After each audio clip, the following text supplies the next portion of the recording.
warahmatullahi wabarakatuh. Waalaikumsalam warahmatullahi wabarakatuh. Alhamdulillahirabbil alamin. Wa bihi nasta'in wa ala umuri dunya waddin.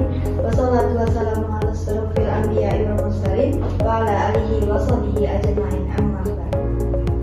Pertama-tama marilah kita panjatkan puji syukur kehadiran Allah Subhanahu wa taala yang telah memberikan kesempatan kepada kita sehingga dapat berkumpul di tempat penyuluhan yang insya Allah penuh barokah ini. Salawat serta salam semoga tetap tercurah limpah kepada junjungan kita Nabi Muhammad SAW yang telah membawa kita dari zaman jahiliyah menuju zaman Islamiyah seperti sekarang ini. Saya sebagai pemandu jalannya acara pada pagi hari ini, sebelumnya izinkan saya membaca susunan acara terlebih dahulu. Acara yang pertama yaitu pembuka, acara yang kedua pemaparan materi yang akan disampaikan oleh Ibu Fasih dan Ibu Niken tentang kanker serviks, acara ketiga sesi tanya jawab, acara yang terakhir penutup. Baik, langsung saja ke acara yang pertama yaitu pembuka. Mari kita buka acara hari ini bersama-sama membaca basmalah. Bismillahirrahmanirrahim. Acara selanjutnya yaitu penyampaian materi yang akan disampaikan oleh Ibu Fasih dan Ibu Niken. Kepadanya saya persilahkan. Assalamualaikum warahmatullahi wabarakatuh. Waalaikumsalam warahmatullahi wabarakatuh. Baik, sebelumnya perkenalkan, nama saya Fasih Somari. Saya perawat dari Rumah Sakit Universitas Aisyah Yogyakarta yang akan memberikan materi pada hari ini yaitu tentang kanker serviks. Sebelumnya saya berterima kasih kepada MC telah memberikan waktu untuk saya menjelaskan apa itu kanker serviks. Baik, tidak berlama-lama, langsung saja saya menjelaskan tentang kanker serviks. Nah, di sini ada 8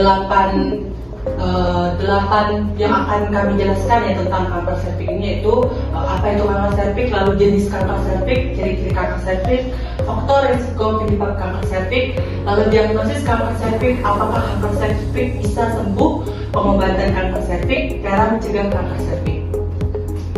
Nah, di sini saya akan menjelaskan 4 bagian pertama. Nanti 4 bagian terakhir akan dijelaskan oleh teman saya selaku Mbak Niken ya.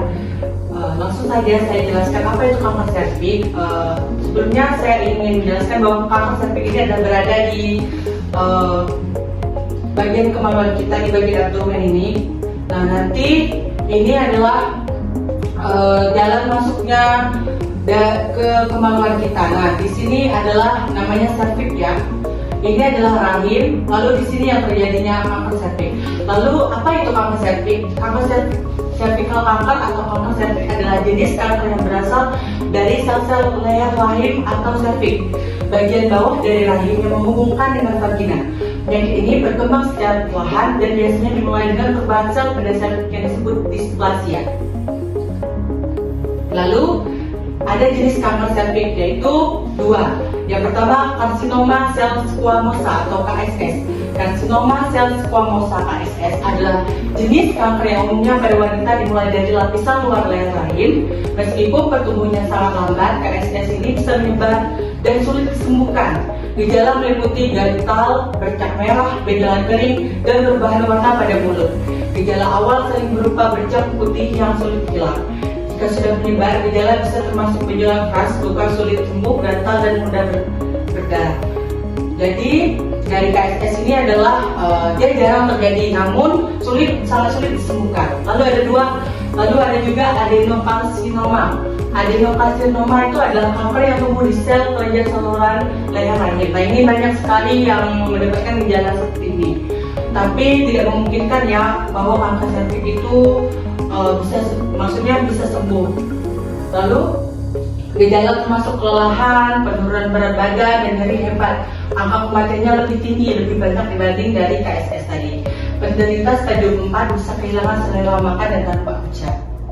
Nah, ini stadium akhir atau stadium lanjut. Pada tahap ini, kanker serviks telah menyebar ke jaringan organ lain di luar daerah leher. Jadi, kalau kata kita itu sudah sangat parah gitu ya. Juga dia tuh mengalami pendarahan vagina yang terus menerus, terus saat berhubungan itu sangat sakit, dari panggul yang tidak bisa diobati dan semakin parah. Lalu penurunan berat badan, lalu penderita di stadium lanjut ini juga mengalami penurunan nafsu makan, begitu.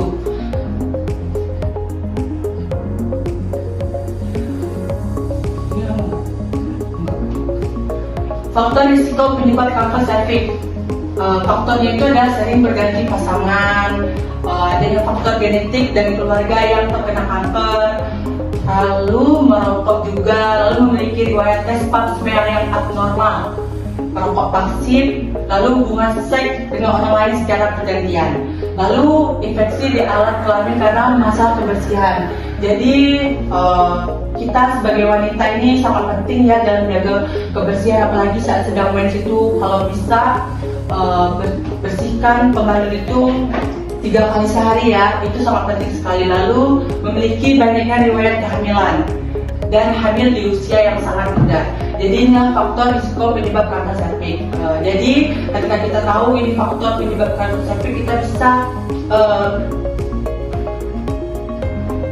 kita bisa menghindari apa yang akan menjadi penyebab kanker serviks. Baik, begitu. Selanjutnya akan dijelaskan oleh rekan saya, Ken. Di sini saya akan melanjutkan materi yang sudah disampaikan oleh Mbak Fasih. Selanjutnya yaitu diagnosis kanker serviks. Apakah Ibu tahu bahwa kanker serviks itu bisa kita deteksi lebih awal? Kita bisa mendeteksinya menggunakan 2 tes. Yang pertama yaitu tes screening. Tes screening seperti pap test dan tes IPA adalah secara umum untuk mendeteksi cervical kanker pada tahap awal. Dalam tes pap smear, jumlah sel dari serviks diambil dan diperiksa di bawah mikroskop untuk melihat adanya perubahan atau sel kanker. Yang kemudian yaitu tes lanjutan. Kita bisa melakukan tes lanjutan jika ada tanda-tanda atau hasil tes screening yang mencurigakan. Yang pertama yaitu tes kolposkopi, yaitu tes dengan pemeriksaan menggunakan alat khusus yang memungkinkan dokter untuk memeriksa serviks secara detail. Yang kedua yaitu tes biopsi, merupakan pengambilan sampel dan dari jaringan dari serviks yang mencurigakan. Sampel ini kemudian akan ditindaklanjuti di laboratorium untuk memastikan sel-sel kankernya. Yang ketiga yaitu imaging medis, merupakan tes seperti CT scan, MRI atau PET yang digunakan untuk melihat apakah kanker sudah menyebar ke organ-organ lain. Yang terakhir yaitu staging, merupakan tahap stadium kanker akhir yang ditentukan untuk menentukan jumlah sejauh mana penyakit tersebut akan berkembang. Selanjutnya yaitu apakah kanker serviks itu bisa sembuh?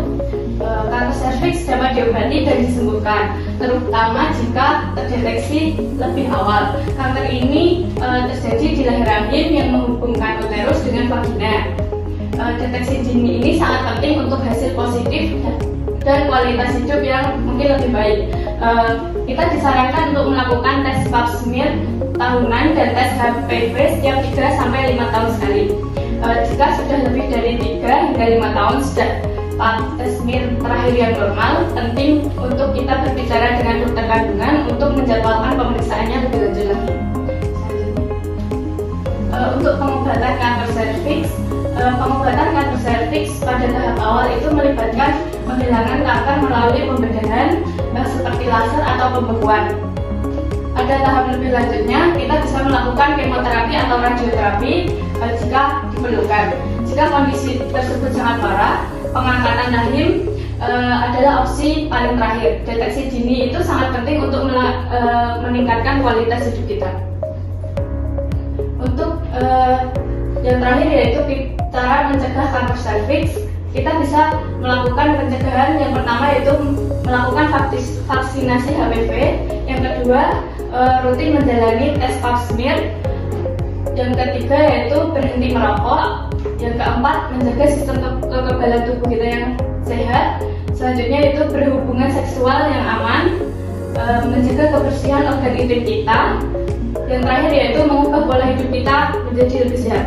Mungkin itu saja yang bisa saya sampaikan. Saya kembalikan kepada moderator. Acara selanjutnya yaitu sesi tanya jawab. Baik yang ingin bertanya bisa langsung saja angkat tangannya dan sebut nama dan asalnya. Baik, ada yang ingin bertanya? Saya Kak. Baik, boleh sebutkan nama dan asalnya. Saya Aida dari Bantul. Kak mau nanya, ini saya itu sering keputihan, apakah termasuk faktor dari kanker serviks? Baik, terima kasih atas pertanyaannya. Saya kembalikan kepada pemateri. Baik, tadi terima kasih sudah menanyakan tentang kanker serviks itu. Tadi pertanyaannya, ibu sering merasakan keputihan di bagian kemaluan, yaitu sudah termasuk faktor kanker serviks atau bukan ya? Nah, jadi sebenarnya kita itu wanita sangat normal sekali ya terjadi keputihan, apalagi ketika mau PMS gitu kan, itu menjadi tanda-tanda bahwa kita mau PMS gitu.